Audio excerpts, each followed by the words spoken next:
ಕರ್ನಾಟಕದ ಸಚಿವ ಡಿ ಸುಧಾಕರ್ ಅವರ ಆರೋಗ್ಯದಲ್ಲಿ ಚೇತರಿಕೆ ಕಂಡು ಬಂದಿದೆ ಅಂತ ಅವರ ಸಹೋದರ ಡಿ ಕುಮಾರ್ ಅವರು ತಿಳಿಸಿದ್ದಾರೆ. ಬೆಂಗಳೂರಿನ ಕಿಮ್ಸ್ ಆಸ್ಪತ್ರೆ ಬಳಿ ಮಾತನಾಡಿದಂತಹ ಅವರು, ಡಿ ಸುಧಾಕರ್ ಅವರಿಗೆ ಪ್ರಜ್ಞೆ ಬಂದಿದೆ, ಅವರು ಕಣ್ಣು ತೆರೆದು ಪ್ರತಿಕ್ರಿಯಿಸ್ತಾ ಇದ್ದಾರೆ. 100% ಗುಣಮುಖರಾಗುವಂತಹ ವಿಶ್ವಾಸ ನಮಗಿದೆ ಅಂತ ಹೇಳಿದ್ದಾರೆ.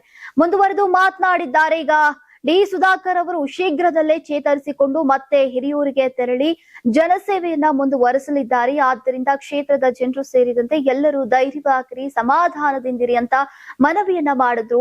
ಮೊಣಕಾಲು ಶಸ್ತ್ರಚಿಕಿತ್ಸೆಗಾಗಿ ಮಣಿಪಾಲ್ ಆಸ್ಪತ್ರೆಗೆ ದಾಖಲಾಗಿದ್ದಂತಹ ಸಚಿವರಿಗೆ ಆಪರೇಷನ್ ನಂತರ ಶ್ವಾಸಕೋಶ ಸಂಬಂಧಿತ ಸೋಂಕು ಕಾಣಿಸಿಕೊಂಡಿತ್ತು. ಸೋಂಕು ತೀವ್ರವಾದ ಹಿನ್ನೆಲೆಯಲ್ಲಿ ಅವರನ್ನ ಬಳಿಕ ಕಿಮ್ಸ್ ಆಸ್ಪತ್ರೆಗೆ ಸ್ಥಳಾಂತರಿಸಿ ಚಿಕಿತ್ಸೆಯನ್ನ ನೀಡಲಾಗ್ತಾ ಇದೆ.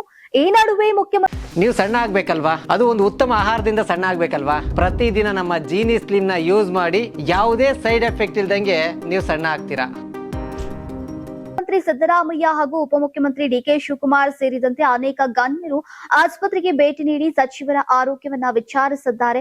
ಒಟ್ನಲ್ಲಿ ಸಚಿವ ಡಿ ಸುಧಾಕರ್ ಅವರ ಆರೋಗ್ಯದಲ್ಲಿ ನಿಧಾನವಾಗಿ ಚೇತರಿಕೆ ಕಾಣ್ತಾ ಇರೋದು ಈಗ ಕುಟುಂಬದವರು ಮತ್ತು ಬೆಂಬಲಿಗರಲ್ಲೇ ನೆಟ್ಟುಸಿರು ಮೂಡಿಸಿದ್ದು, ಅವರು ಶೀಘ್ರದಲ್ಲೇ ಸಂಪೂರ್ಣವಾಗಿ ಗುಣಮುಖರಾಗಿ ಸಾರ್ವಜನಿಕರ ಸೇವೆಗೆ ಮರಳುವಂತಹ ನಿರೀಕ್ಷೆ ಬಲಗೊಂಡಿದೆ.